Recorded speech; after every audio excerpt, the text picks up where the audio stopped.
విజయవాడలో ఉన్నానని చెప్పిన ప్రవీణ్ పగడాల 11:30కి రాజమండ్రి ఎలా చేరుకున్నాడు? సైరన్ వెహికల్ ఉన్న నా వెహికలే 3 గంటలు పడుతుంది ఒకవేళ పోలీస్ వెహికల్ వెళ్ళాలంటే. 2, ఇన్స్పెక్టర్ ఇన్వెస్టిగేషన్లో ఐజీ ఏమన్నాడు? ఈ TV5 మూర్తిగాడు ఈ వీడియోలన్నీ ఐజీ నాకు రిలీజ్ చేశారు అన్నాడు. ఒరే యూజ్లెస్ ఫెలో, నీకు ఐజీఏ రిలీజ్ చేస్తే ఐజీఏ ఎందుకు చెప్పారు? ప్రవీణ్ పగడాల తాగాడని కానీ వైన్ కొన్నాడు, మందు కొన్నాడని కానీ మేము ఫుటేజ్ రిలీజ్ చేయలేదని ఇప్పుడు సూచేసుకో అంటున్నా కదా. నిన్ను కాదు, నీ ఓనర్ TV5 9ని కూడా సూచేస్తా, నా శిష్యుడైనప్పటికీ. నువ్వు ఎవరిని భయపెడతావు? నన్ను ఇంటర్వ్యూకి పిలిచి, అందుకే ఏ ఇంటర్వ్యూలు ఇప్పుడు 1-on-1 మరి ఇవ్వట్లా, ప్రెస్ మీట్లు తప్ప. నన్ను నువ్వు ఇంటర్వ్యూకి పిలిచి, సార్ మీరు ప్రపంచ శాంతి దూత, మీరు రావాలి, నేను ఎప్పుడు మీకు గౌరవంగా ఇంటర్వ్యూలు చేస్తానని చెప్పి నాకు హిందూస్కి నువ్వు ఫైట్ పెడతావా? నీ పనికిమాల దొంగ డూప్లికేట్ వీడియోలతో. నిన్న 13 సంవత్సరాల నుంచి ఉన్న పెండింగ్ కేసుని నేను పర్సనల్గా ఆర్గ్యూ చేసి సాల్వ్ చేసుకున్నా. ఇప్పటికీ ఒక కేసు ఓడిపోలే. ఒళ్ళు దగ్గర పెట్టుకోండి ఎవడైనా సరే. ఆడు ముఖ్యమంత్రి అయినా పర్వాలా, ఆడు ప్రధానమంత్రి అయినా పర్వాలా, ఆడు ఓనర్ అయినా పర్వాలా, ఆడు మాఫియా గ్యాంగ్ అయినా పర్వాలా, ఆడు 1,00,000 కోట్ల ఆస్తిపరుడైనా పర్వాలా. నా పవర్స్ నాకున్నాయి, నా ఫండమెంటల్ రైట్స్ నాకున్నాయి, నా దేవుడు నాకున్నాడు.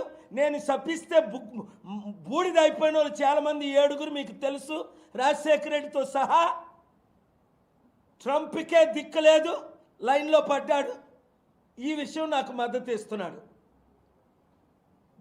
ప్రవీణ్ పగడాలని బ్యాడ్ నేమ్ చేసి ఆడు తాగేశాడు, ఆడు పడిపోయాడు, ఆడు మందుగాడు అని మీరు దూషిస్తారా? పేటీఎంలో ఈయన 12-19కి పేమెంట్ చేస్తే 12:24కి ఆయన బయటికి వెళ్ళగొస్తున్నాడు. 12:24కి 12:19కి 5 నిమిషాలు పేమెంట్ చేయకముందే ఈయన బయటకు వచ్చాడా? ఇదంతా పెద్ద కల్పితమని అర్థమైపోయింది. చంద్రబాబు నాయుడు గారికి నా పవర్స్ తెలుసు కనుక, నిన్న కాక మొన్న క్యాబినెట్లో మీటింగ్ పెట్టుకున్నారు కనుక, దోషుల్ని మీరు పోస్ట్ మార్టం రిపోర్ట్ ఎందుకు చేయట్లేదు, బయట పెట్టట్లేదు? మీకు తెలుసు నా దగ్గర ఏ ఎవిడెన్స్లు ఉన్నాయో. పోలీసులకి నేను ఇవ్వనది, ఎందుకంటే నా మీద కల్పితం 307 కేసు పెట్టిందే ఒక circle inspector idiot stupid Srinivasarao. 307 అంటే అటెంప్ట్ మర్డర్. నేను లేను, విక్టిమ్ లేడు. డిస్టర్బ్ చేయొద్దాం. we waited for you 10 minutes.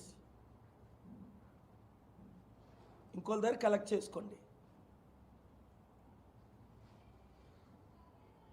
నేను లేను, విక్టిమ్ లేడు, కత్తులు లేవు, కడారులు లేవు, అటెంప్ట్ మర్డర్, బ్లడ్ నేను లేకుండానే.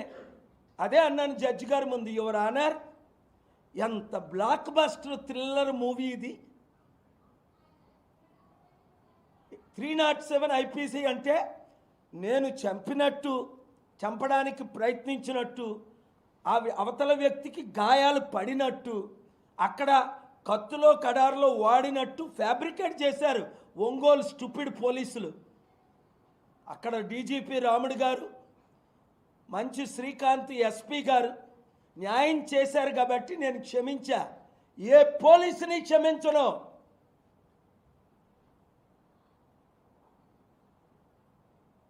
ఇప్పుడే ఇంకొక కేసు ఇన్వెస్టిగేషన్ చేయిస్తున్నా. ఎస్ఐకి వార్నింగ్ ఇచ్చా. వెస్ట్ గోదావరిలో ఒక కేసు విషయం త్వరలో నేను వెళ్ళి మాట్లాడతా. అడ్డగోలుగా చంపేసిన వాళ్ళు వైసీపీ కార్యకర్తలను డబ్బులు తీసుకొని A1ని అరెస్టే చేయలేదట. అందుకేనా మర్డర్లు ఎక్కువైపోయి, నరహత్యలు ఎక్కువైపోయి, మానభంగాలు ఎక్కువైపోయి, ఆత్మహత్యలు ఎక్కువైపోయి, మీ ఇష్టం వచ్చినట్టు చేసుకోవడమేనా? కనుక ప్రవీణ్ పగడాలది హత్య అని చెప్తున్న వాళ్ళందరూ ధైర్యంగా ఉండండి. 7569441275కి మీరుకున్న ఎవిడెన్స్లు ఎక్స్ట్రా పెట్టండి. అది ఎంక్వైరీ చేయిస్తాం, రీపోస్ట్ మార్టం చేయిస్తాం, అవసరమైతే న్యాయం చేయిస్తాం. ఈరోజు కాకపోతే వివేకానంద రెడ్డికి 6 సంవత్సరాల వరకు న్యాయం జరగలే. నేనైతే 6 వారాల్లో న్యాయం చేస్తా. ఈరోజు కాకపోతే కొద్ది సంవత్సరాల తర్వాతైనా ప్రజాశాంతి పార్టీ అధికారంలో రావాలి. మీరు రప్పించాలి. 2 తెలుగు రాష్ట్రాలను కాపాడాలి. ఇప్పుడున్న వారందరూ అవినీతి పరులని అర్థమైపోయింది. రెండో సబ్జెక్టు, ఇక్కడ హైదరాబాద్ సెంట్రల్ యూనివర్సిటీ 2300 ఎకరాల్లో మంచి 400 ఎకరాలు ఎన్నుకొని దాన్ని ఇండస్ట్రీలకి ఇచ్చేసి 40,000 కోట్లు ప్రాపర్టీ 400 ఎకరాలది 2 కోట్ల రూపాయలకి అమ్మేసి స్టూడెంట్లు, తెలంగాణ నిరుద్యోగులు, తెలంగాణ విద్యార్థుల కడుపులు కొట్టడానికి ఇక్కడ ప్రయత్నిస్తున్నారు.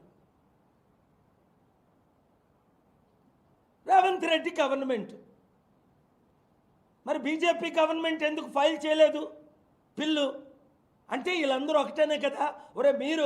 మేము 22 ప్రాపర్టీలు అమ్మి పడేసాం, లక్షల కోట్లు మేము దోచుకున్నాం. ఆ బండి సంజయ్ గారు ఏం మాట్లాడతాడో తెలియదు. రోజుకో మాట వాగుతాడు. ఈ మధ్యన మళ్ళీ నా పేరు తీసుకొచ్చాడు. రేవంత్ రెడ్డి అమ్మేస్తున్నాడు, కేపాల్ కూడా అమ్మేస్తాడు అని. ఒరే యూజ్లెస్ ఫెలో, నువ్వురా, మీ డాడీ మోదీరా లక్షల కోట్ల ప్రాపర్టీ దేశం అంతా అమ్మేశాడు. నా పేరు ఎందుకు రా తీసుకొస్తావు? నువ్వు ఒక కాపు తమ్ముడు అని నేను క్షమిస్తే అప్పుడు నిన్ను బీజేపీ ప్రెసిడెంట్ నుంచి పోస్ట్ పీకించలేదా? మీ బీజేపీ ప్రెసిడెంట్ నడ్డా నా శిష్యులు, మీ మోదీ గారు నా శిష్యులు. మరి నువ్వు నాకెందుకు థ్రెటన్ చేస్తావు? నా పేరు ఎందుకు తీసుకొస్తావు? నువ్వు కలిసి పనిచేద్దాం, అవినీతిని ఆపుదామంటే నేను ఎవరితోనైనా కలిసి పనిచేయడానికి రెడీయే. మీరెందుకు ఫైల్ చేయలేదు? స్టూడెంట్లు ఫైట్ చేయడం, ఈ పనికిమాలిన స్టూడెంట్లు కూడా కొంతమంది గొర్రె కషాయాన్ని ఎలా నమ్ముతుందో ఆ కేసీఆర్ని నమ్ముతారు, ఆ కేటీఆర్ని నమ్ముతారు, ఆ చంద్రబాబుని నమ్ముతారు, ఆ జగన్ను నమ్ముతారు, ఈ రేవంత్ రెడ్డిని నమ్ముతారు, ఈ బీజేపీని నమ్ముతారు, ఈ దొంగల పార్టీలు నమ్ముతారు. కళ్ళకు కనబట్టలేదా?